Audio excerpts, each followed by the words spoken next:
परमानंद विग्रह भगवत स्वरूप भागवत महारानी के चरणों में आप हम सभी भक्तों का कोटिशः दंडवत प्रणाम है।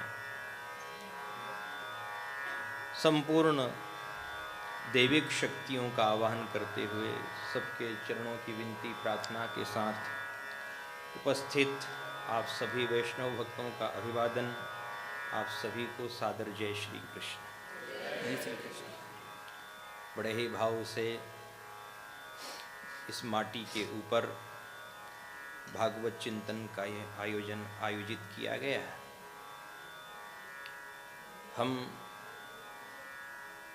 कथा के प्रारंभ में एक केशर जैसी बात आपको सुना रहे हैं। केशर जैसी कैसे? केशर की आप देखें बहुत कोमल और बहुत हल्की और बहुत बारीक केवल पत्तियां होती है, लेकिन यदि आप खीर में केवल एक दो ही डाल दो तो बात बन जाती है। आप चंदन घिसते हैं, केशर की पूरी डिब्बी थोड़ी डालते हैं, केवल एक दो उसमें से निकालते हैं। उसको डाल करके जब घिसते हैं भगवान जी के लिए चंदन, तो सारा चंदन केशर से सुवासित हो जाता है। आज हमारा भाव ऐसा है जिसमें हम केशर के कुछ कुछ अंश डालेंगे, क्योंकि समय बहुत थोड़ा है। भागवत कथा अनादि काल में होती थी 1 महीने की, उसके बाद 7 दिनों की होने लगी। अब ऐसा समय आ गया लोगों के पास वक्त नहीं है, तो कथा आ गई 2 दिन में। अब 2 दिन में आप हम सभी को उन महत्वपूर्ण बिंदुओं पर विचार करना है जिससे कि हमारा जीवन धन्य बने। बात वही कहेंगे आपसे जिससे कि आपके जीवन में भक्ति का रंग आए, जीवन ढोंग का नहीं रहे, जीवन ढंग का बन जाए। इस समय में जहां देखो वहां ढोंग बहुत चल रहा है, हर क्षेत्र में ढोंग हो गया। जहां देखो वहां दिखावा होने लगा। यहां तक हम कहें साधु महात्मा भी इससे वंचित नहीं रहे, इसी में वो भी लिप्त हो गए। एक बात का स्मरण सदैव रखना आप लोग, जो दिखावा करता है उसे कभी भगवान नहीं दिखाई देता है। ये भगवान की पहली शर्त है। यदि आप दिखावा करते हो तो भगवान ने कह दिया करो तुम दिखावा, खूब दिखावा करो। तुम लोगों की आंखों में धूल झोंक सकते हो, मेरी आंख में तुम धूल नहीं झोंक सकते। तुम दुनिया को दिखावा करो, लेकिन याद रखना मैं तुमको कभी दिखाई नहीं दूंगा। इसलिए आप सभी लोग विवेकवान बने और धर्म अधर्म सत्य असत्य इसको समझें। ये कलिकाल है, इसमें धर्म के नाम पर दुकानदारी भी बहुत चलती है। इससे भी आप हम सभी को सावधान रहना है। कहीं कहीं गुरु परंपरा के नाम पर, दीक्षा के नाम पर भी बड़ा आडंबर है। खासकर माताएं बहनें उससे ज़्यादा प्रभावित है। आप सभी से हमारा विनम्र आग्रह है, कृष्णम वंदे जगत गुरुम। यदि आपको गुरु बनाना है तो भगवान श्री कृष्ण को गुरु बना लो, क्योंकि इस संसार में जो रह रहे हैं, जो सांसारिक व्यक्ति है, उनमें तो दोष हो सकता है। कृष्णम वंदे जगत गुरु, जब वही जगत गुरु है तो उसी को ही अपना आराध्य मानो। वही गुरु है, वही गोविंद है, और उसी की कथा सुनो। यदि आपने उसकी कथा सुन ली तो हम विश्वास दिलाते हैं आपको, कथा सुनने वाला अपने आप दीक्षित हो जाता है। गुरु यही, गुरु नाम यही, इनके चरणों में चित लाऊं, और इष्ट यही, इस पोथी में ही प्रभु राम का दर्शन पाऊं। इष्ट भी यही है, गुरु भी यही है, तो क्यों न हम मूल को ही पकड़ें, क्यों ढोंग में जाएं, दिखावे वाले लोगों से हम बच करके रहें, सावधान रहें। श्रद्धा होनी चाहिए, लेकिन अंधश्रद्धा भी नहीं होनी चाहिए। या तो व्यक्ति पूरा नास्तिक हो जाता है, भगवान को ही नहीं मानेगा, और यदि वो भगवान को मानना प्रारंभ करता है तो फिर कहीं न कहीं अंधश्रद्धा का शिकार हो जाता है, और वो अंधश्रद्धा उसको न जाने कहां ले जाएगी, हमें भी नहीं पता है। कृष्णम वंदे जगत गुरु, ये बात हुई पहली, और इसी से हम आज भागवत कथा का चंदन घिस रहे हैं। चिंतन अर्थात चंदन घिसना ही है, और इस चंदन में हम बाजार का मिलावटी पाउडर नहीं डालेंगे, इस चंदन में हम केसर ही डालेंगे। चंदन तो पाउडर का भी है, बहुत सारी ब्रांड है, सबके ऊपर लिखा 100% शुद्ध, लेकिन वो शुद्ध नहीं है जो आप स्वयं ऐसे ऐसे करते हो, रगड़ लगाते हो। रगड़ खा खूब सत्संग की, प्रकट कर ध्यान की ज्योति, इसी से ही जीवन में ढंग आता है। आप देखो, लोगों को कपड़े पहनने का ढंग नहीं रहा, बात करने का ढंग नहीं रहा, व्यवहार करने का ढंग नहीं रहा, खाने पीने का ढंग नहीं रहा, बैठने उठने का ढंग नहीं रहा, अपनों को निभाने का ढंग नहीं रहा। ढंग नहीं है, जहां देखो ढोंग है बस। और जो ढोंग से बच जाए वही भगवान का सच्चा भक्त है। बस ऐसे छोटे छोटे सूत्र आपकी सेवा में रखेंगे। आप हमें जितनी शांति देंगे उतना उतना हम आपको अपना अनुभव देंगे। कथा जो होती है शांत होती है, और ये शांत कथा ही आत्मा को शांति प्रदान करती है। हर व्यक्ति चाहता है मेरी उन्नति हो, मैं सफल हो जाऊं। बहुत अच्छी बात है, हम भी भगवान से यही प्रार्थना करें, हे द्वारका के नाथ, हे सांवरिया सेठ, सबको सफलता देना, पर साथ साथ में सत्संग भी देते रहना। क्योंकि बिना सत्संग से यदि आप सफल भी हो गए तो सफलता किसी काम की नहीं है। फिर हम आपसे निवेदन करें, आप यहाँ रहते हैं तो भक्तों का एक अच्छा सा संगठन बनाएं। ठीक है, अलग अलग ग्रुप हैं, कोई अग्रवाल ग्रुप है, कोई माहेश्वरी ग्रुप है, कोई मारवाड़ी है, कोई गुजराती है, कोई साउथ इंडियन है, पर हमारा ऐसा मानना है, हमारा ऐसा मत है कि ठीक है, ये आपने बना रखें, इसका भी स्वागत है, पर एक समूह ऐसा बनाओ जिसका नाम सिर्फ भागवत कथा, भागवत चिंतन ही हो। संग करो तो भक्तों का ही संग करो। भक्तों का संग आपको भगवान तक ले जाएगा। ये इतना सक्षम है भक्तों का संग, वहां तक ले जाएगा। आप यदि ये चाहते हैं कि मैं बड़ा आदमी बनूं और धनवानों में उठना बैठना शुरू हो जाऊं, धनवान मेरे मित्र बन जाएं, एक छोटी सी प्रार्थना है आपसे।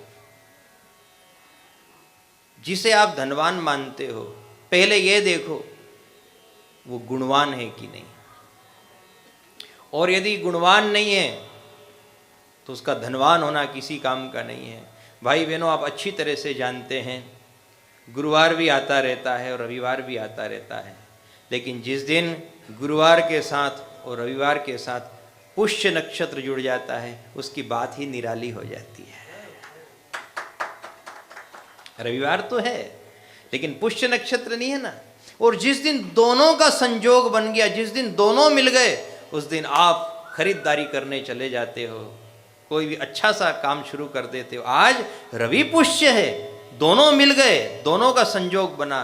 वैसे के वैसे ही धनवान के साथ यदि आप गुणवान हो तो ये भी गुरु पुष्य और रवि पुष्य ही है।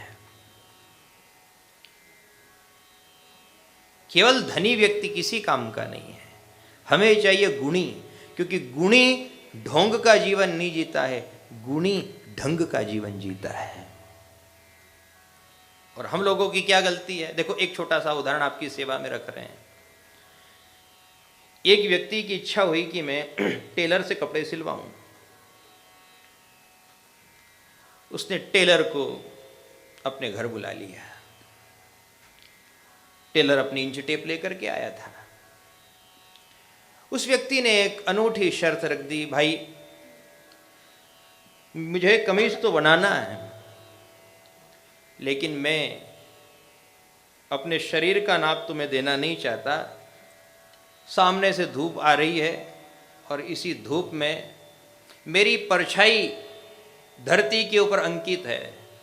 देख लो मेरी परछाई, नजर आ रही तुमको? हाँ आ रही है। बस इसी परछाई का नाप ले लो।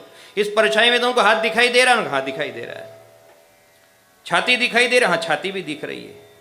पेट दिख रहा है? उनका हाँ दिख रहा है। शोल्डर? हाँ सब दिख रहा है। ले लो, इसी का नाप ले लो। मैं अपने शरीर पे इंच टेप नहीं लगाने दूंगा, मैं अपने शरीर को किसी को छूने ही नहीं देता हूं। बस वो मेरी परछाई दिख रही है ना, लगा लो टेप। जितने पैसे चाहिए वो दे दूंगा मैं, पैसे की चिंता मत करो, मुझे तो अच्छा सा कमीज सिलवाना है। टेलर ने उस छाया का नाप लिया, लेकिन वो बार बार कमीज सिलता रहा, लेकिन सफल नहीं हुआ।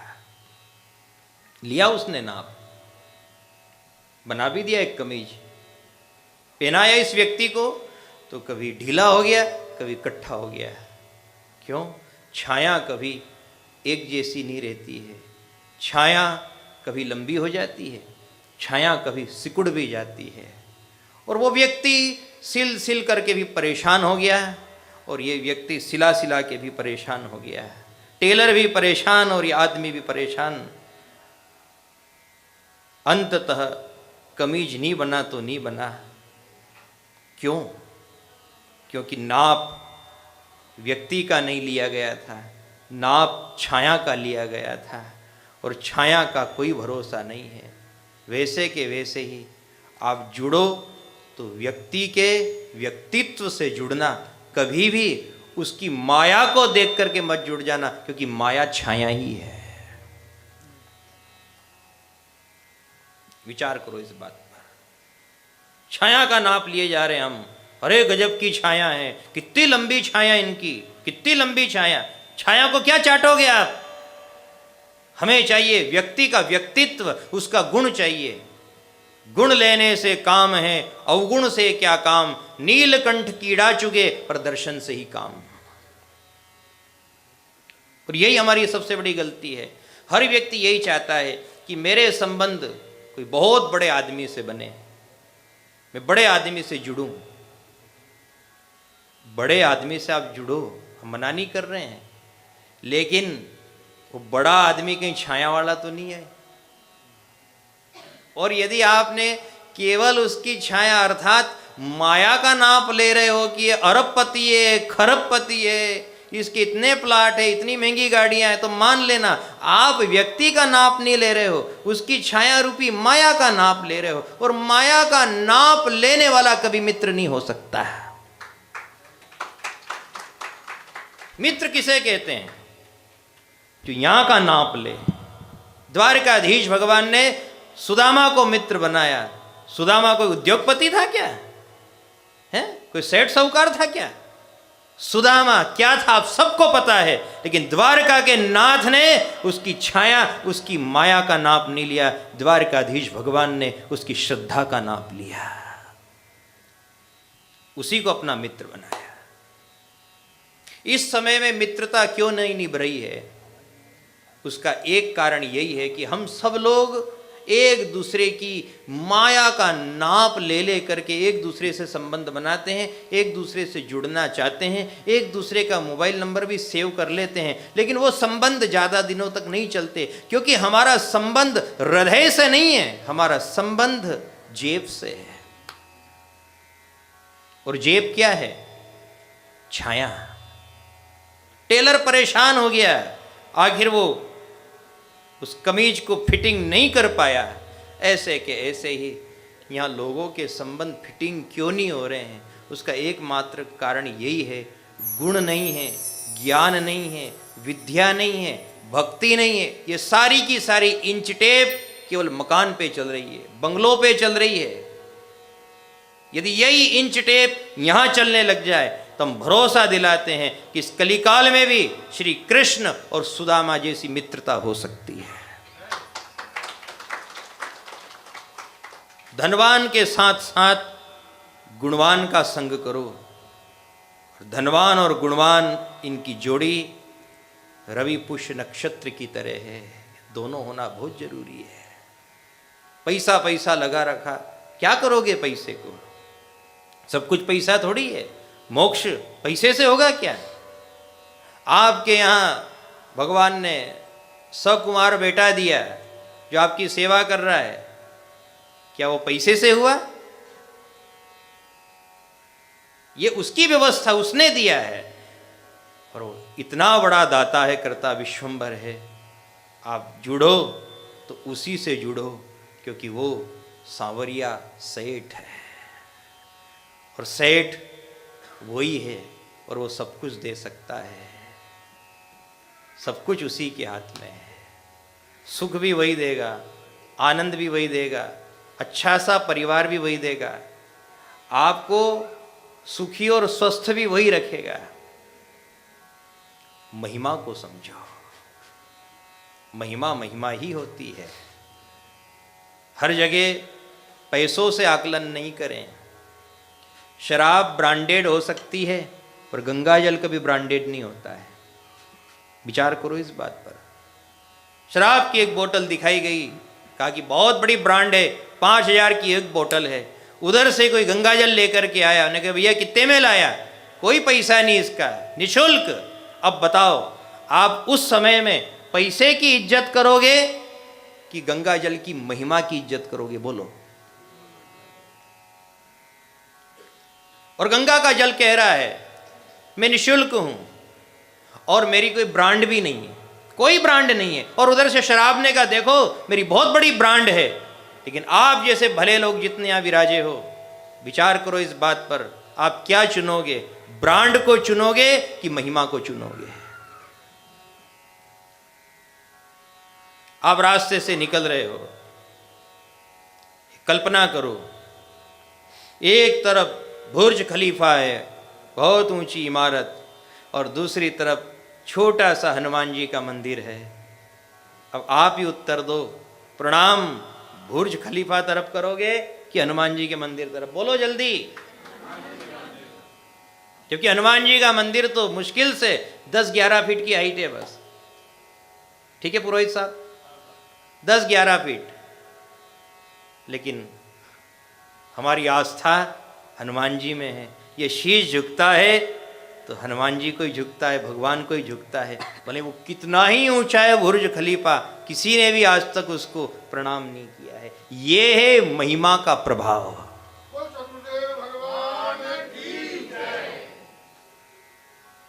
आप सब लोग मिलकर के अपने सनातन धर्म की महिमा को जानें, पहचानें और जीवन जीना सीखें।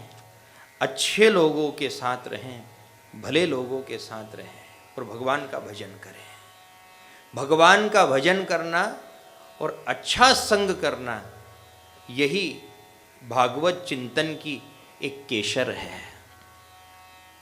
इससे वो रंग आएगा जो आपको केसरिया बना देगा, आपकी चूनर को रंग देगा, आनंद से भर देगा। इस समय में जो पढ़े लिखे बच्चे हैं, कभी कभी ये भी प्रश्न कर देते हैं, माँ बाप से ही पूछ लेते हैं पिताजी आप मंदिर जाते हो, प्रणाम करते हो, दीपक लगाते हो, क्या है ये सब, क्या होता है इससे? भगवान कहाँ, आप कहाँ, इतने लोक लोकांतर स्वर्ग नरक की बात होती है। हम तो नहीं मानते इन बातों को। बच्चे तर्क करते हैं। आप बच्चों को बड़े बड़े स्कूलों में भेज रहे हो ना, ये पढ़ तो रहे हैं लेकिन साथ साथ में तर्कवादी भी हो रहे हैं। माँ से ही पूछ लेते हैं, माँ ये आप एकादशी का व्रत करती हो, क्या होगा इससे? देखो, आप सब भली भांति जानते हैं, रेलगाड़ी ड्राइवर ही चलाता है, सबसे आगे बैठा रहता है उसका लोको पायलट, वही चला रहा है उसको। रेलगाड़ी को चलाना, दौड़ाना, रोकना, ये सब उसी का काम है, चलाता वही है। लेकिन फिर भी हर डिब्बे में एक जंजीर लटकती रहती है, और जो डिब्बे में बैठ करके यात्रा कर रहा है उसको अधिकार है कि यदि कोई भी दुविधा हो, कोई भी बड़ा कारण बन जाए, तो आप उस जंजीर को खींच सकते हो। जैसे ही आपने जंजीर खींची, जंजीर खींचते ही रेल रुक जाएगी। अब बताओ, रेल आपके हाथ में है कि ड्राइवर के हाथ में? जल्दी बोलो।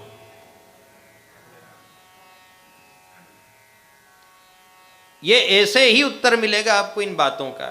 भगवान के हाथ में सारा संसार है, ये सर्वविदित सत्य भी है। लोको पायलट वही है, चलाने वाला भी वही है, रोकने वाला भी वही है, लेकिन फिर भी उसने संसारी जीव के लिए एक व्यवस्था कर दी है, एक जंजीर लटका रखी है। वो जंजीर यदि खींची जाए तो फिर रेल अपने आप रुक जाती है। जब जब भी भगवान को पुकारा जाता है, भगवान के नाम की माला जपी जाती है, तो माला भी कैसी होती है?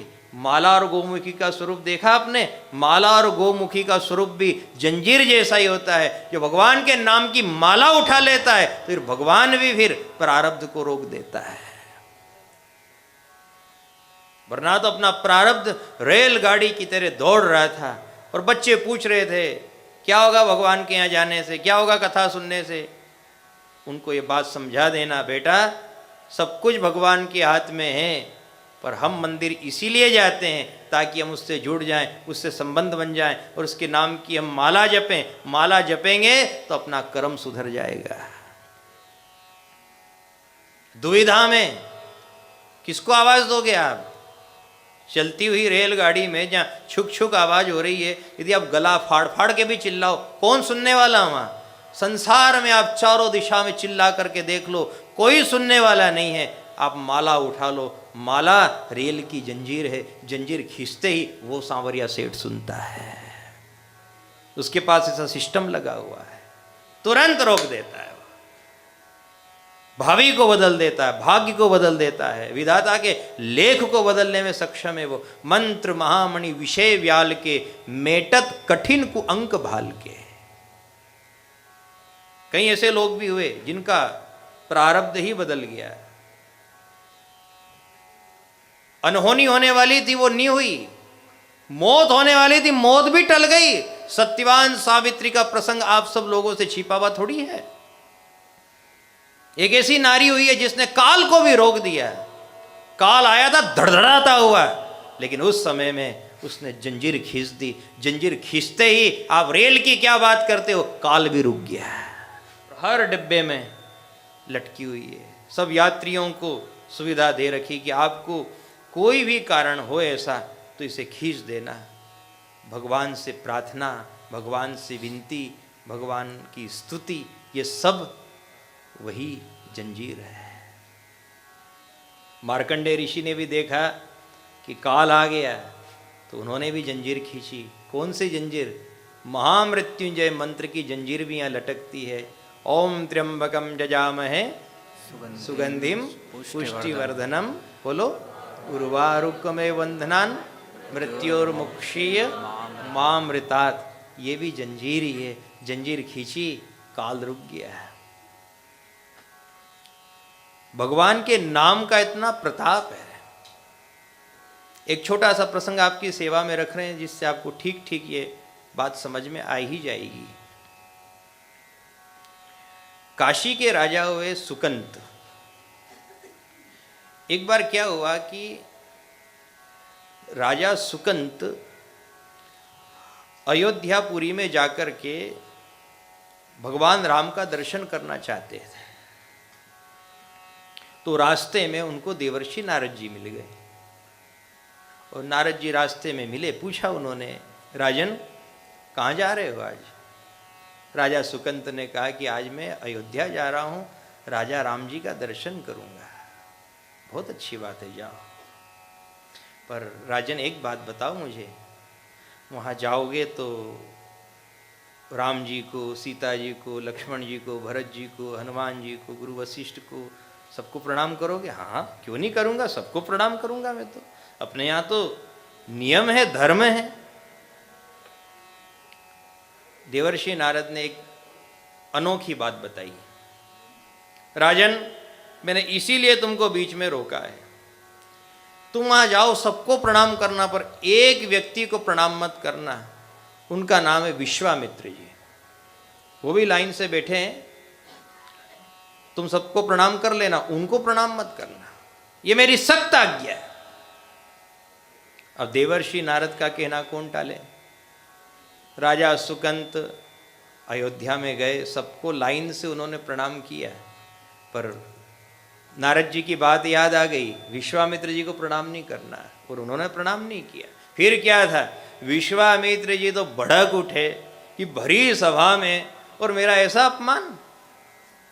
सबको प्रणाम किया, जो छोटे मोटे साधु महात्मा बैठे थे उनको तक प्रणाम किया, और मेरे जैसे मूर्धन्य महात्मा को, वयोवृद्ध महात्मा को प्रणाम नहीं किया।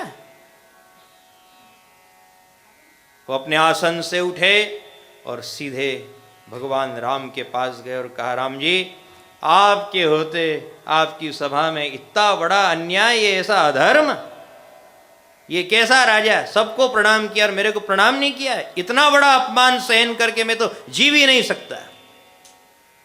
आप राम हो, मेरा न्याय करो। राम जी ने कहा, महात्मन आप नाराज न हो, मुझे क्षमा करें। विश्वामित्र जी कहने लगे, क्षमा उमा से काम नहीं चलेगा, मुझे बदला चाहिए। भगवान राम जी ने कहा, विश्वामित्र जी, मैं वचन देता हूं कि आज सूर्यास्त से पूर्व राजा सुकंत को मार डालूंगा, जिंदा नहीं छोड़ूंगा। वचन तय हो गई बात। अब फिर क्या था, ये बात राजा सुकंत तक पहुंची कि आज तो राम जी ने संकल्प ले लिया कि सूर्यास्त नहीं होने देंगे, उसके पहले निपटा देंगे। तो राजा तो घबरा गया, वो दौड़ा दौड़ा नारद जी के पास गया कि नारद जी, आपका क्या यही काम है क्या? लोगों को उलझाना, जबरदस्ती की आफत मेरे माथे धर दी। मैं अच्छा भला जा रहा था, सबको प्रणाम कर लेता, सबसे आशीर्वाद ही मिलता। आपने कहा कि इनको तो करना है और इसको प्रणाम नहीं करना है। अरे ये कोई बात हुई? बहुत बुरा उलझाया आपने। अब तो राजा राम ने संकल्प ले लिया, सूर्यास्त नहीं होने देंगे। अब मैं करूं तो करूं क्या, मेरी तो जान चली जाएगी। नारद जी ने कहा, सुकंत, अब जो होना था सो तो हो गया। अब तुम एक काम करो, यहां से थोड़ी ही दूर पे हनुमान जी की माता जी है, जिनका नाम अंजनी है, वहां चले जाओ और वहां जाकर उनसे गुहार लगाओ, उनसे निवेदन करो, हो सकता है वो तुम्हारे प्राणों की रक्षा कर दे। अब देर मत करो, समय बहुत कम है, सूर्यास्त होने वाला। राजा सुकंत दौड़े दौड़े अंजनी माता की शरण में गए। जैसे ही दर्शन हुआ अंजनी माता का, चरणों में गिर पड़े, मां मेरी रक्षा करो, मां मैं मारा जाऊंगा, मां मुझे बचा लो। अब अंजना माई तो ममता की मूर्ति है ना, हनुमान जी की माता है। उन्होंने कहा, राजन आप दुखी मत हो, आप क्या चाहते हो मुझे बताओ। उन्होंने सारी बात बताई कि आज सूर्यास्त से पूर्व ऐसी ऐसी घटना मेरे साथ घटने वाली है, आप वचन दो और मेरी रक्षा करो। अंजनी माता ने वचन दे दिया, राजन तुम मेरी शरण में आए हो, मेरा वचन है तुम्हारा बाल भी बांका नहीं होगा, जाओ। अब थोड़ी ही देर बाद हनुमान जी महाराज आ गए।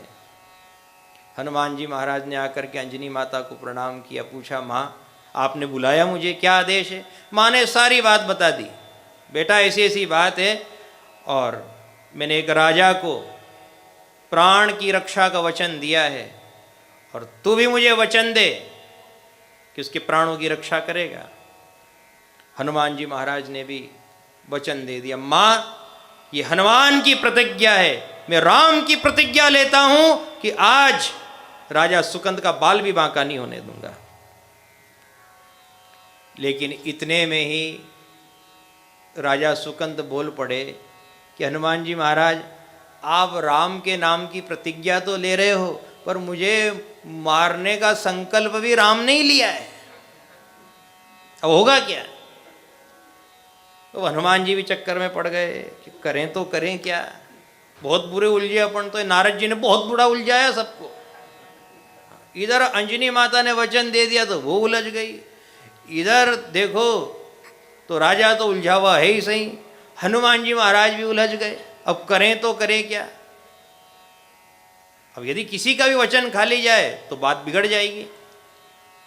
हनुमान जी महाराज भक्ति के आचार्य है, उन्होंने राजा सुकंत से कहा कि सुकंत अब ज़्यादा समय व्यर्थ गंवाना उचित नहीं है, भगवान राम ने तुम्हें मारने के लिए 3 बाण निकाले हैं, ठीक है 3, एक से नहीं मरेगा तो दूसरा, दूसरे से नहीं मरे तो तीसरा।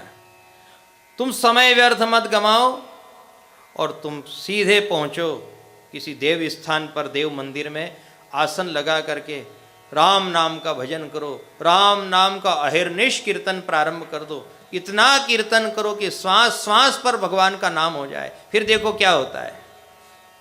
अब उधर शाम होने लगी, सूर्यास्त निकट था और राम जी ने अपने वचन के अनुसार अपना बाण उठाया, लगाया निशाना, लेकिन राम नाम का इतना प्रताप, भजन का इतना प्रताप कि राम का बाण आया तो राम के नाम से टकरा करके वहीं ठंडा हो गया। अब तो राम जी को भी बड़ा आश्चर्य हुआ कि मेरा बाण और खाली चला गया। अब राजा सुकंत तो भगवान के ध्यान में लगे हुए हैं, मरता क्या नहीं करता, खूब भजन करे, खूब खूब भजन, राम नाम बोलो मन हरे राम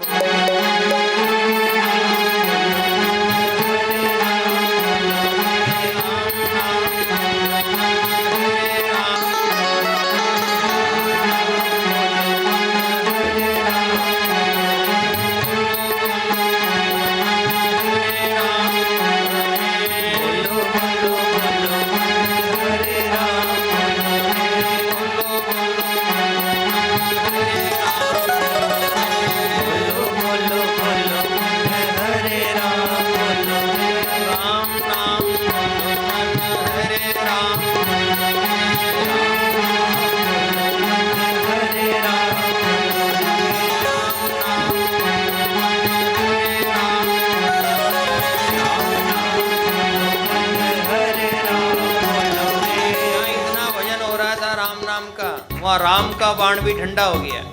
अब राम जी ने विचार किया क्या करूं, दूसरा बाण निकाला। नारद जी ने विचार किया कि अब ये अकेला राजा भजन करे, अकेले आदमी से काम होने वाला नहीं है। नारद जी खुद आकर के बैठ गए, खुद आकर के बैठ गए और कह दिया कि अब मैं भी तुम्हारे साथ भजन कर रहा हूं, अब देखो क्या होता है। अब राजा अकेला नहीं रहा, साथ में नारद जी भी भजन कर रहे हैं और ऐसा भजन प्रारंभ किया। राम जी ने दूसरा बाण चलाया, दूसरा बाण भी ठंडा हो गया। अब क्या करें, दूसरा बाण भी खाली चला गया, तीसरा निकाला। अब नारद जी के मन में एक युक्ति आई कि अब तक अकेला राजा था, दूसरे बाण में इसके साथ में भी भजन में इसका साथी बना, अब तीसरे में तो एक काम करो, अब हनुमान जी को ही बुलाओ और हनुमान जी को भी अपने पास बिठा करके हनुमान जी के संग में ही राम नाम का जप करो, तब जाकर के बात बनेगी। अब तीनों की तिकड़ी हो गई और तीनों बैठ करके अहिर्निश राम नाम का जप करने लगे। राम जी का तीसरा बाण आया, वो भी ठंडा हो गया। अब तो राम जी विचार में पड़ गए और सोचा कि अब मुझे पास में जाकर के स्थिति को समझना पड़ेगा कि आखिर बात क्या है, मेरे बाण खाली क्यों जा रहे हैं। राम जी चलते चलते आए तो क्या देखते हैं कि राजा सुकंत भी, साथ में देवर्षि नारद जी भी और साथ में श्री हनुमान जी भी, तीनों मिलकर के राम नाम का अखंड भजन कर रहे थे। तो भगवान राम भी इस बात को मान गए कि जहाँ मेरा अखंड भजन होता है वहाँ मेरा वचन, मेरा संकल्प और विधाता का विधान भी बदल जाता है।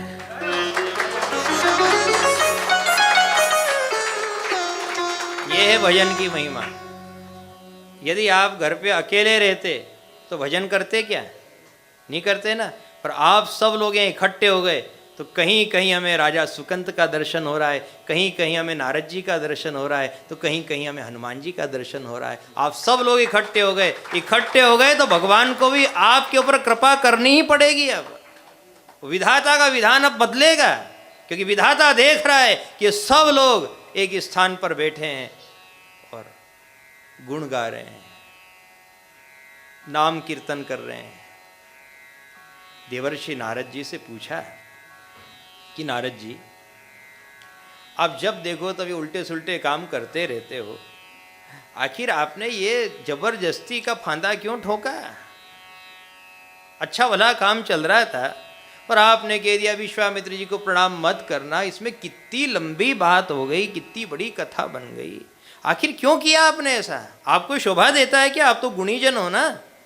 नारद जी ने बड़े ही विनम्र भाव से कहा, मैं भी मानता हूँ इस बात को कि मुझे राजा सुकंद को ऐसी अटपटी सलाह नहीं देनी थी, पर अब तक लोग मुझसे पूछते थे, बड़ा प्रश्न था मेरे दिमाग में भी। जब जब जहाँ जाता लोग एक ही बात पूछते थे कि नारद जी एक बात बताओ, राम बड़े कि राम का नाम? तो फिर मैंने विचार किया कि अब कोई ऐसी लीला रचनी चाहिए जिससे सब लोगों को अपने आप पता हो जाए कि राम से भी बड़ा राम का नाम है। जय जय। नारद जी ने इसलिए ये लीला रची है और लीला रच करके उन्होंने ये बता दिया कि देखो राम के नाम में कितनी ताकत है, कि राम को भी फिर चल करके आना पड़ा और स्थिति को समझना पड़ा। राम भी गंभीर हो गए और राम को भी लगा कि देखो ये नाम जप का कितना प्रभाव है। इन तीनों ने मिलकर के जो रेलगाड़ी की जंजीर खींची तो रेल की क्या बात करो, राम भी रुक गया। ये है जंजीर। इसी जंजीर को समझाने के लिए हमने आपको 2-3 उदाहरण दिए, चाहे सत्यवान सावित्री का हो, चाहे मार्कंडेय ऋषि का हो, चाहे महाराज सुकंत का हो। ये जंजीर लटक रही है और इस जंजीर को उस समय खींच देना जब अंत समय आए, जब आपका कोई सहारा नहीं हो। जंजीर कब खींची जाती है? जब विकट परिस्थिति हो। किसी को समोसा खाना और जंजीर खींच दे है? किसी को चाय पीनी और जंजीर खींच दे है? क्योंकि समझदारी है क्या? विकट परिस्थिति आ गई कि लुटेरे रेल में चढ़ गए, बंदूक लेकर के, चाकू लेकर के लूट खसोट होने लगी, स्थिति असामान्य हो गई, तब कहीं जाकर के खींची जाती है वो। वैसे कि वैसे आप सभी भाई बहनों से हमारा करबद्ध निवेदन है, छोटी मोटी बात में भगवान को मत पुकारना। अपने कर्म हैं, अपने प्रारब्ध हैं, इनको आप अपने संकल्प से, अपनी बुद्धि से, अपने मनोबल से जैसा आपसे निपटाए वैसे निपट लेना। पर जब बिल्कुल बात अड़ जाए उस समय में उसको पुकारना और निवेदन करना, अंत समय प्रभु आना।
भागवत में कि उसने देखा कि जमदूत रेल में चढ़ गए। रेल में लुटेरे चढ़ जाते हैं, जमदूत आ गए, यमपाश लेकर के दिखाई दिए। जहां देखो वहां बड़े बड़े दैत्याकार यमराज जमदूत खड़े न। क्या करें, अब तो लुटा जाएंगे, मारे जाएंगे। तब जाकर के उसने नारायण नारायण नारायण, वो कथा याद है आपको? वो क्या है? वो रेल की जंजीर ही है। अजामिल ने जैसे ही जंजीर खींची कि अंत समय प्रभु आना,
बस केवल एक एक अंतरा आपकी सेवा में प्रस्तुत कर रहे हैं, क्योंकि समय बहुत थोड़ा है, समय की अपनी मर्यादा है।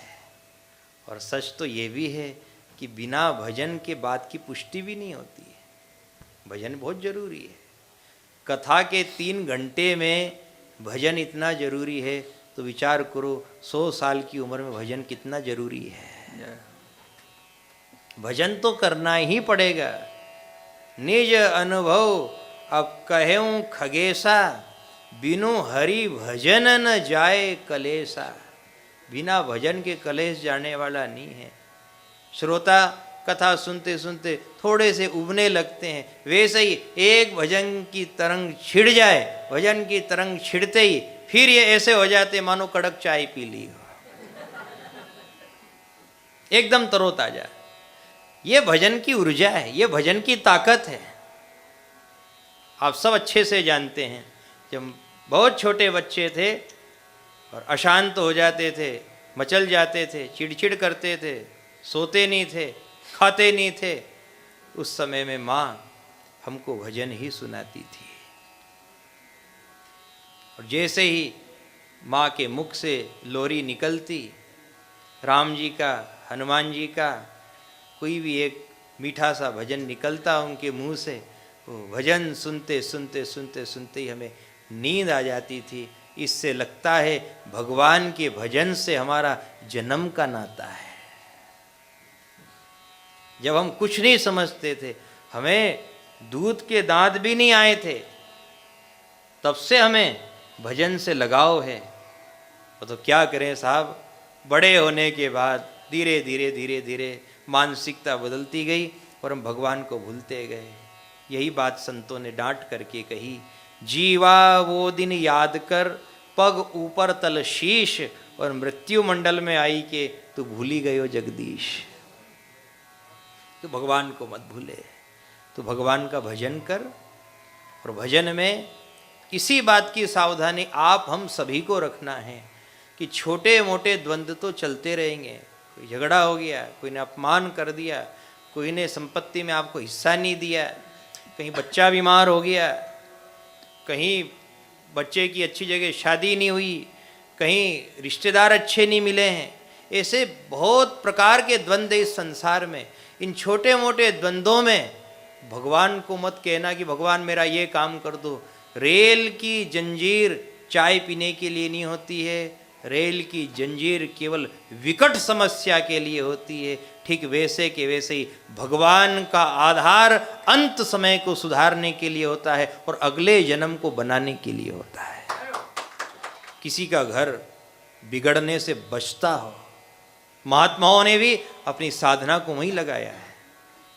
सुखदेव स्वामी राजा परीक्षित जी को कथा सुनाते हैं।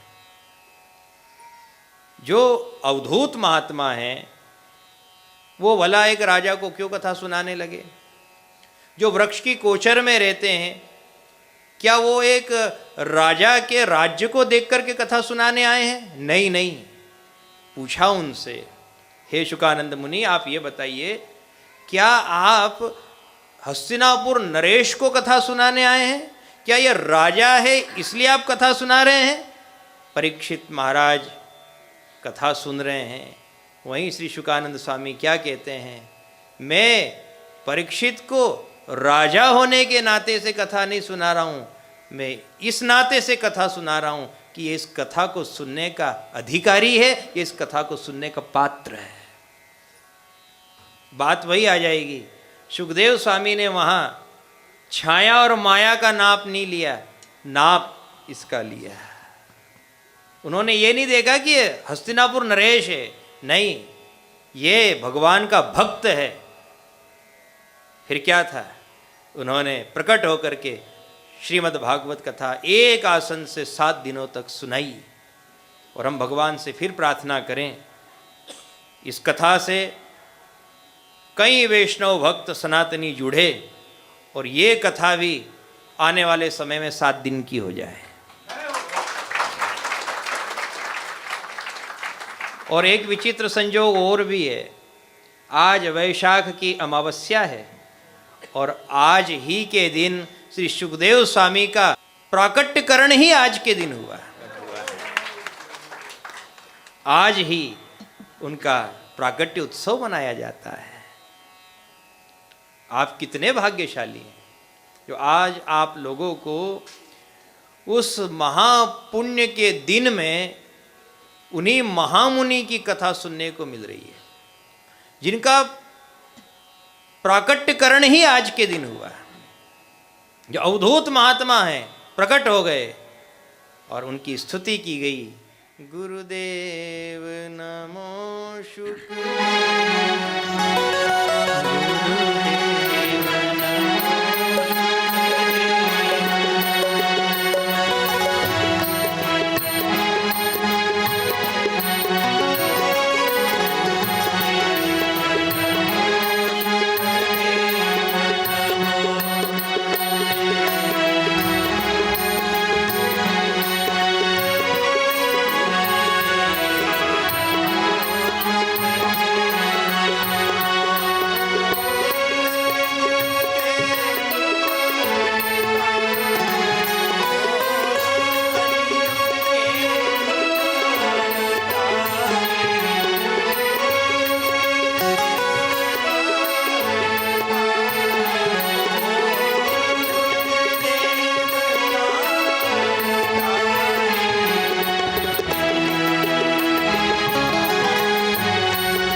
समुद्र के पार दुबई की इस महानगरी माया नगरी में बैठ करके सुखदेव स्वामी का जन्म उत्सव मना रहे हैं। आप सब लोग मिलकर के भी अपने संपूर्ण भारत देश की तरफ से भारत देश की श्रद्धा में ही रम करके श्री सुखदेव स्वामी का जन्मोत्सव मनाओ।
अद्भुत संजोग, हमें भी नहीं पता था कि ऐसा बन जाएगा, पर ये बनाने वाला सांवरिया सेठ है। जय हो, जय ये संजोग उसी के हाथ का बनाया हुआ है, इसमें सब उसी की महिमा है, उसी की लीला है। व्यक्ति बस भगवान से जुड़ा रहे ना, तो उसके सब काम अपने आप बनते चले जाते हैं। बस वो भगवान में अपनी आस्था को दृढ़ कर ले, इतना ही उसे करना है, इससे ज़्यादा कुछ नहीं करना है, बाकी सब काम वो करेगा।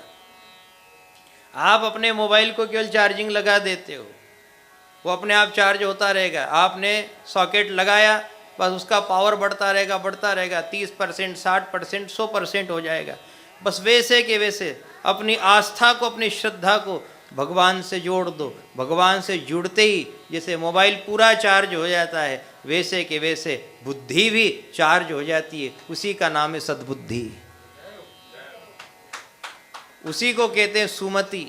जहां सुमति तहां संपत्ति नाना। साधक सदैव भगवान को समर्पित रहता है और पाप कर्म से और पाप की वृत्ति से बचता है। देखो ऐसा है, जब व्यक्ति पाप करता है ना, तो चारों तरफ देखता है, बस एक गलती करता है, वो ऊपर नहीं देखता है। यदि ऊपर देखने लग जाए तो सब समस्या का हल ही हो जाए। वो चार तरफ देखे पर ऊपर नहीं देखे, ऊपर देख ले तो बात ही अजब गजब हो जाए। एक आदमी रेलगाड़ी में सफर कर रहा है, एक आदमी नीचे की सीट पे है, दूसरा आदमी ऊपर की सीट पे सोया हुआ है। अब आप देखना, रेल चल रही है, जो नीचे सोया हुआ था उसकी आदत थी सिगरेट पीने की, बार बार सिगरेट पिए और एक बूझे उसके बाद दूसरी, दूसरी बूझे उसके बाद तीसरी, पीते जाए और ऊपर धुआं निकाले।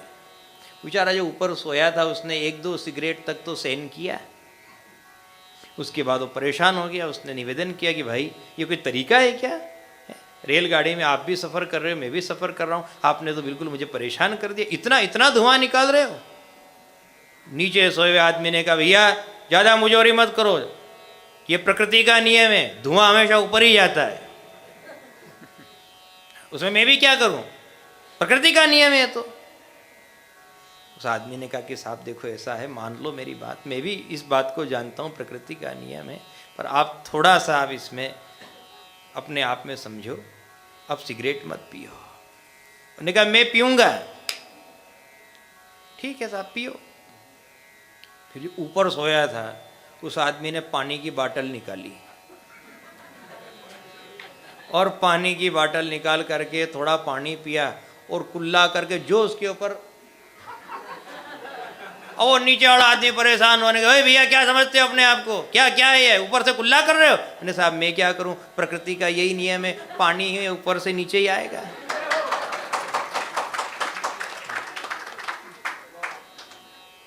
अब वो कहे तो कहे क्या, अब बात अजब हो गई। यहाँ नीचे वाला आदमी धुआं निकाले जा रहा था और कह रहा था ये प्रकृति का नियम है, ऊपर वाले ने कुल्ला करके कह दिया ये भी प्रकृति का ही नियम है। नीचे वाले ने कहा कि बस बस भैया अब मैं समझ गया, अब ऊपर धुआं नहीं आएगा। ऊपर वाले ने भी कह दिया कि ठीक है अब नीचे पानी भी नहीं आएगा। हो गई बात।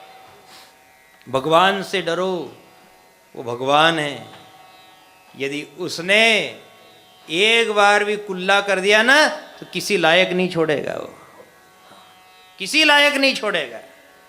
इसलिए उससे डरो और उससे डर करके चुपचाप अपनी यात्रा करते रहो। ये भी जीवन की यात्रा ही तो है। इसमें यदि आप उससे मुजोरी करने जाओगे बहुत बुरे उलझोगे। कंस ने, शिशुपाल ने, दंतवक्र ने यही तो गलती करी। ये भगवान से राड़ करने लगे, भगवान से ही भिड़ने लगे। भगवान ने भी ऐसा कुल्ला किया ऊपर से, इनको कहीं का नहीं छोड़ा है। इसलिए भगवान का तो केवल भजन ही करना है, हम भगवान से भिड़ थोड़ी सकते हैं। हम जहां भी रहें, भगवान के ध्यान में रहें, बस यही भागवत का अमृत चिंतन है। हम जैसे भी हैं उसी के हैं, निभाने वाला भी वही है। और एक बात का और स्मरण रखना आप अपने जीवन में, जहां कोई साथ नहीं होता है वहां भगवान ही हमारे साथ होता है। वो दंड देने में भी पीछे नहीं है तो साथ देने में भी पीछे नहीं है। जहां कोई साथ नहीं, जहां कोई सहारा नहीं है, वहां सिर्फ उसी का साथ होता है। और ईश्वर की यही शर्त है। इंसान तू देख ले कौन है तेरा संग, कौन है तेरे साथी। गजेंद्र की कथा है ना भागवत में, उसने कितने कितने लोगों को इकट्ठा किया, कितना बड़ा परिवार था उसका, कोई काम आया क्या?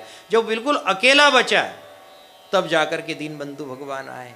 भगवान की यही शर्त है कि मैं वहीं रहता हूं जहां कोई नहीं रहता। और व्यक्ति का क्या स्वभाव है?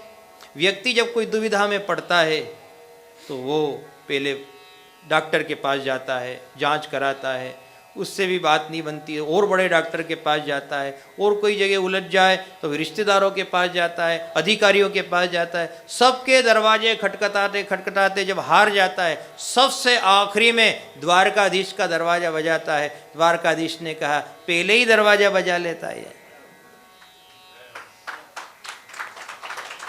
ये पहले बजा लेता तो दुनिया की ठोकर नहीं खानी पड़ती। पर व्यक्ति सबका साथ चाहता है, ये मेरे साथ है, ये मेरा परिवार है, ये परिवार में बहुत पैसे वाला है, ये थोड़ा साथ दे देगा। साथ वही देगा जिसके संसार में हमने जन्म लिया है, जो कर्ता विश्वम्भर परमात्मा है। कहाँ है वो? आप विचार करो। आप यदि कल्पना करो तो वो जर्रे जर्रे में है, पर प्रकट होता है वो आस्था से। वहां पहुंच जाता है जहां कोई नहीं पहुंच सकता। समुद्र में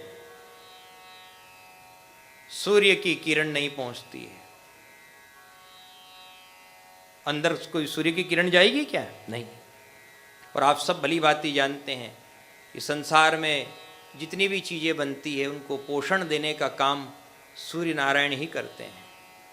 चाहे वो अनाज हो, फल हो, फूल हो, औषधि हो, जो भी, सबका विकास सूर्य नारायण की किरण से ही होता है। आप देखो समुद्र के भीतर अतल गहराई में मूंगा बनता है, मोती बनता है, जिनकी कीमत लाखों में होती है। उनका विकास, उनका प्रादुर्भाव समुद्र की अतल गहराई में हुआ। अब बताओ वहां सूर्य की किरण थी क्या? नहीं। उनसे पूछा, मूंगा तू ये बता तुझे किसने पोषण दिया? सूर्य की किरण तो वहां तक पहुंचती नहीं है।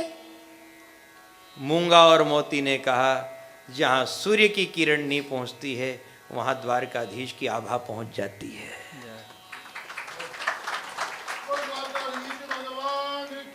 कितनी अनमोल चीज बनी है। आप विचार करो, बाहर तो केवल एक गुलाब का फूल खिला है, बाहर तो केवल गेहूं, बाहर तो केवल मक्का, बाहर तो केवल एक बगीचा तैयार हुआ है, लेकिन समुद्र की अतल गहराई में मूंगा और मोती तैयार हुआ। जहां सूर्य की किरण भी नहीं पहुंचती है वहां द्वारकाधीश की दया पहुंच जाती है।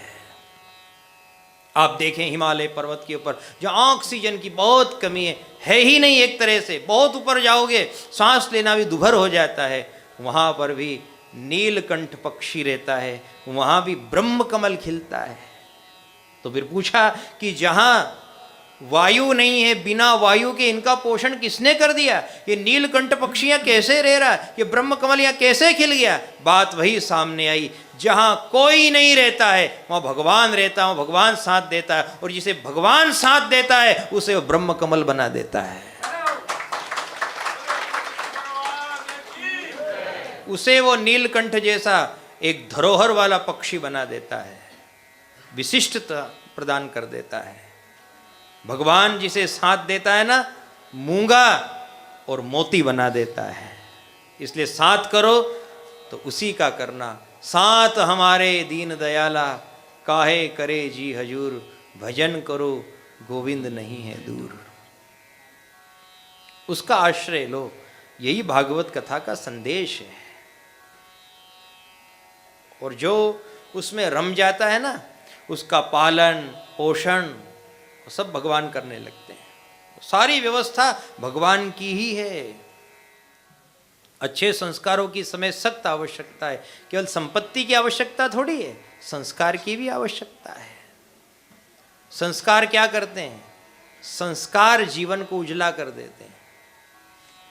बहनों, आपको ध्यान होगा कभी कभी कोई अपनी रकम आभूषण पुराना हो जाता है तो वो पहनने में अच्छा नहीं लगता, तो अपन फिर जहाँ सोनार की दुकान होती है उसमें दे करके आते हैं कि भाई साहब आप इसको थोड़ा सा उजला कर दो। तो उसको गर्म करके कोई केमिकल आदि लगा करके फिर उसको उजला कर देते हैं। उजला करने के बाद जब आप उसको पहनती हो तो आपको ऐसा लगता है, दुनिया को देखने में ऐसा लगता है मानो बिल्कुल नया आज ही दुकान से खरीदा हो। सुनार उजला करता है, वो रकम देखने में अद्भुत हो जाती है। वैसे के वैसे ही ये सत्संग भी सोनार की दुकान है, यहाँ हमारे संस्कार भी उजले हो जाते हैं। क्योंकि कथा सुने किसी को 2 साल हो गए, किसी को 5 साल हो गए, विदेश में रह रहे हैं, कोई 11 साल से है, कोई 20 साल से है। हमारे आदरणीय प्रतीक भैया पुरोहित जी भी यहाँ विराजमान हैं, हम उनका भी अभिवादन करें जिन्होंने बहुत अच्छी सेवा दी। और हमारे पुरोहित साहब भी विराजमान हैं। सबसे बड़ी बात तो यह है कि इन्होंने इनके पिताजी की इतनी अच्छी सेवा की कि हम तो ये मानते हैं कि दुबई की धरती पे प्रतीक भैया पुंडरीक ही है। गजब का प्रेम है इनका, पिता पुत्र का प्रेम ऐसा बहुत कम देखने को मिलता है। बहुत प्रेम, और व्यक्ति भी धनी मानी है, लेकिन धनी मानी होने के साथ साथ गुणवान भी है। इनके गुणों को हमारा प्रणाम है। ये सारा दृश्य आपके सामने है, आपकी धरती पे कि देखो माता पिता की सेवा है तो ऐसी है। और इन्होंने भी अपने सुपुत्र में इतने अच्छे संस्कार दिए कि इनके सुपुत्र 20 वर्ष से यहाँ रह रहे हैं, पर मजाल की 1 कौड़ी का अहंकार आ जाए, 5 करोड़ की गाड़ी में घूम रहे हैं, पर सेवा में दिन रात लगे हैं। यदि हमें विनम्रता नहीं है, सभ्यता नहीं है, सेवा का भाव नहीं है, दैन्य भाव नहीं है, तो ये सारी संपत्ति बेकार है। इस बात को समझने के लिए हो रही है ये भागवत की कथा, ये भागवत का चिंतन, कि हम भगवान से जुड़े रहें, धर्म से जुड़े रहें, सत्कर्म से जुड़े रहें, और अपने हाथ से ही अपने को स्वर्ग प्रदान करें। जो अपने को अपने हाथ से स्वर्ग नहीं दे पा रहा है, हमें नहीं लगता कि उसको फिर भगवान भी स्वर्ग दे पाएगा। यदि आप आज अपने घरों से उठ करके यहाँ कथा में आ गए तो ये तय है कि आपने अपने हाथ से अपने शरीर को स्वर्ग ही तो दिया है ये। और जो ऐसे यदा कदा अपने ही हाथ से, अपनी बुद्धि से, अपने ही प्रयास से, अपने ही विवेक से अपने आप को स्वर्ग देते रहते हैं, तो स्वर्ग देते देते देते एक दिन वो स्थिति भी आ जाएगी कि आप स्वर्ग के ही अधिकारी बनोगे। आप वहीं जाओगे जहां आप जाना चाहते हो। भगवान की शरण ही आपको मिलेगी। भगवान की शरण क्या नहीं कर सकती, सब कुछ उसी से संभव है। अपना कर्म अपनी जगह करो, प्रयास सबको करना पड़ेगा, मेहनत के बगैर, संघर्ष के बगैर कुछ नहीं होता है, ये बात सत्य है। लेकिन एक बात और भी है, भगवान के आशीर्वाद बिना भी कुछ नहीं होता।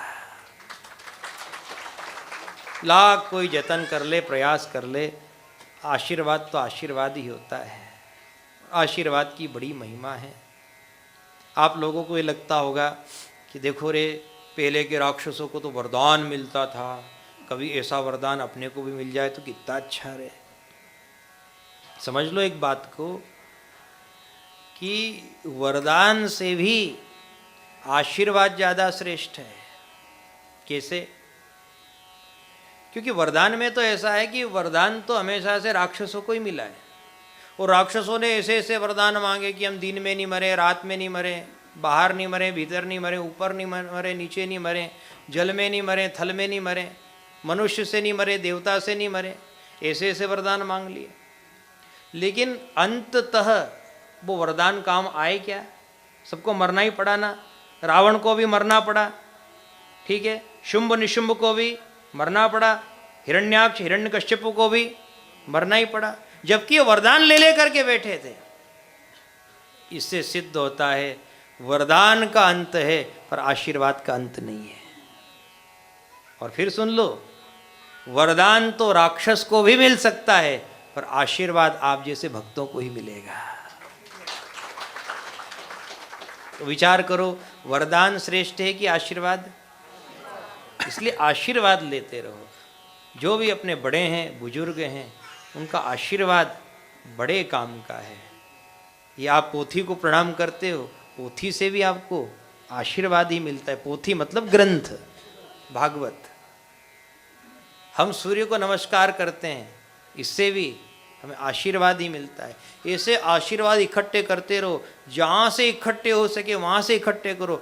आशीर्वाद की एक इतनी बड़ी धरोहर बना लो कि आशीर्वाद कभी नहीं खूटे, कोई लेकर देखे रे, ये भाव आपके जीवन में उतर जाए। और हम ये भी जानते हैं आशीर्वाद आशीर्वाद ही होते हैं। जिनको आशीर्वाद मिला ना, तो क्या से क्या हो गया। जिनके पास कुछ नहीं था वो आज बड़े धनी मानी हो गए। काय से? आशीर्वाद की पूंजी से। आपको बैंक जो पूंजी देती है वो एक बार समाप्त हो सकती है। रिश्तेदार जो ब्याज से पूंजी देते हैं वो एक बार इधर उधर हो सकता है, पर आशीर्वाद की पूंजी कभी इधर उधर नहीं होती है। भगवान के जितने भी नाम हैं, भगवान के जितने भी स्वरूप है, उनका सबका सार्वजनिक एक ही नाम है, वो है जय। ठीक है ना? अब आप देखो, चाहे भगवान राम हो, कृष्ण हो, शंकर हो, हनुमान जी हो, दुर्गा हो, सब में कहीं न कहीं जय शब्द लगता है। जैसे दुर्गा जी की स्तुति है तो जय जय जय गिरिवर राज किशोरी, जय महेश मुख चंद्र चकोरी। तो चाहे वो है दुर्गा, लेकिन जय नाम है कि नहीं उनका? ठीक है। हनुमान जी भी जय जय जय हनुमान गोसाई, कृपा करो गुरुदेव के नाई, उसमें भी जय लगा। आप कोई भी देवता की आरती गा के देख लो, चाहे भोलेनाथ हो, ओम जय शिव ओमकार, लग गया जय। ये जय जो है ना, ये पंचायती नाम है, पंचायती है, सब दूर फिट हो जाता है। ये सबको लग जाता है। ये दुर्गा को लगे, ये गणेश को लगे, ये कार्तिक स्वामी को लगे, ये सूर्य नारायण भगवान को भी लगता है, ये भैरू महाराज को भी लगता है, ये कुल की देवी को भी लगता है, ये भोलेनाथ को भी लगता है, ये राम कृष्ण को भी लगता है, सबको जय लगता है। अब आप देखो, कोई जगन्नाथपुरी जाएगा, जय जगदीश हरे, लग गया जय। अब कोई ने कहा कि साहब नवरात्रि हमको तो दुर्गा जी की आरती उतारना, न जय अम्बे गौरी, ठीक है, सब दूर लगा जय। और फिर सुन लो एक बात, एक बार आपको भगवान का नाम लेना हो तो आप मन में ले सकते हो, मंत्र आप मन में बोल सकते हो, श्लोक आप मन में बोल सकते हो, स्तुति आप मन में बोल सकते हो, लेकिन जयकारा कभी आप मन में नहीं बोल सकते। जयकारा तो जोर से ही लगाना पड़ेगा।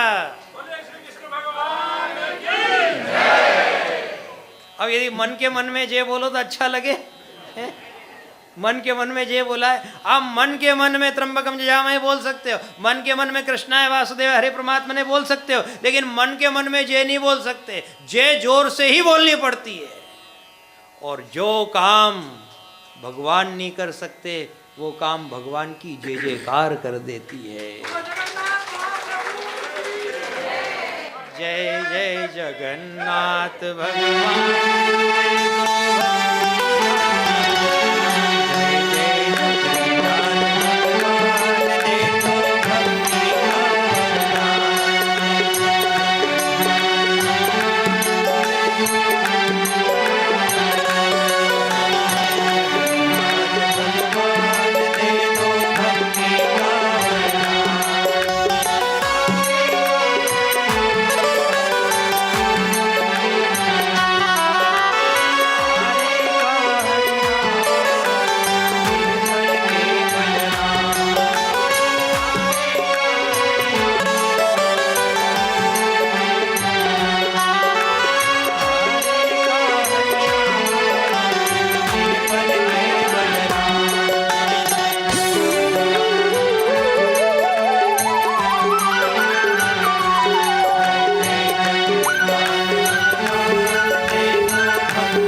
देखो जगन्नाथ भगवान की हमने जय जयकार करी तो जय जयकार में ही एक पत्र आ गया। और देखो पत्र वाली बात कथा के प्रारंभ में भी हुई थी कि हम किसी को पत्र देते हैं तो अपनी सुनवाई करता है। जब हम भगवान को तुलसी पत्र चढ़ाते हैं तो भगवान भी उस तुलसी पत्र से भक्त की सुनवाई कर ही लेता है। वैसा ही एक पत्र आज हमारे हाथ में आया। आप सभी भाइयों ने मिलकर के एक बहुत अच्छा संगठन बनाया यहाँ पर, जिसका नाम है श्री भागवत सेवा समूह दुबई UAE। आज ये संगठन, आज ये समूह बन चुका है और ये समूह रजिस्टर्ड भी होने जा रहा है।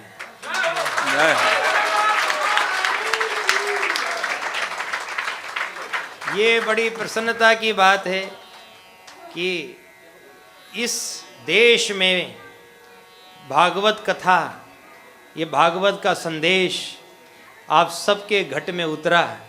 हम आपसे फिर प्रार्थना करें, आप सब भाई सदैव हाटकेश्वर धाम से जुड़े रहें, भगवान से जुड़े रहें, भागवत कथा से जुड़े रहें।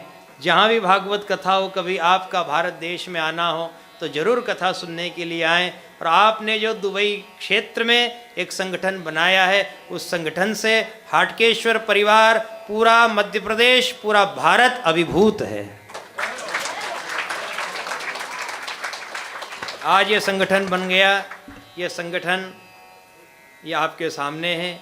ये क्या है? ये भक्ति का वरदान है। एक संस्था का रजिस्टर्ड होना बहुत बड़ी बात है, और वो भी समुद्र के पार दुबई जैसे इस महानगर में, जो संयुक्त अमीरात है।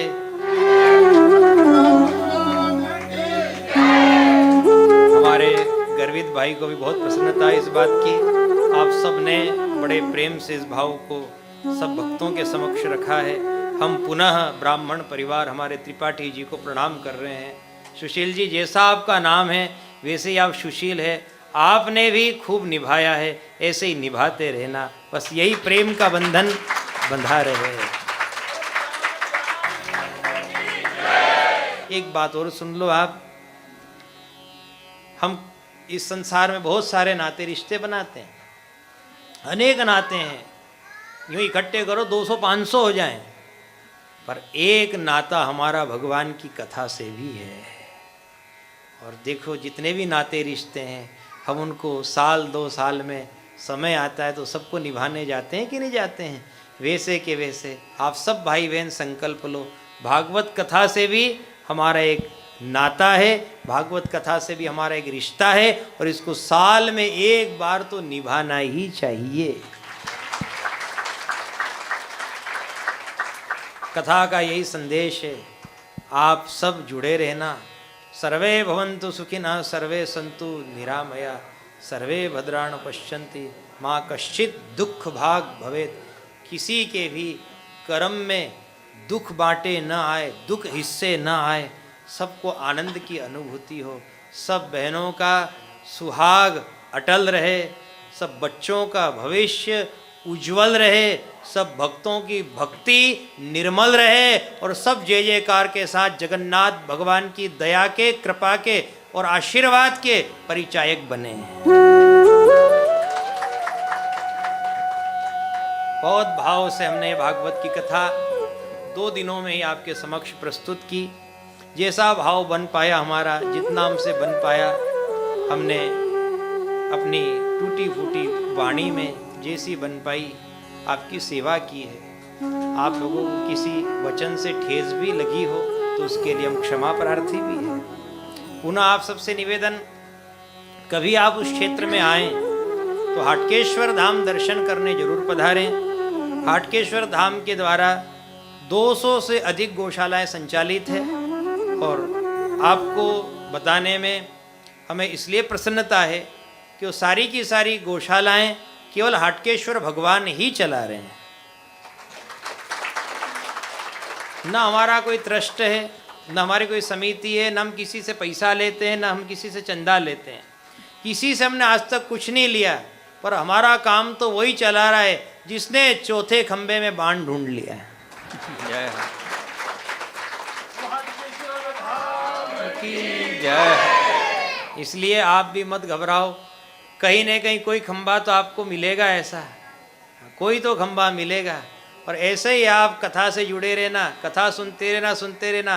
कथा के वचन किसी दिन आपको वो खंबा भी बता देंगे जिस खंबे में से भगवान नरसिंह भी प्रकट हुए थे। बोला नरसिंह भगवान की जय हो। भक्तवत्सल भगवान की जय हो। जरूर प्रकट होगा वो।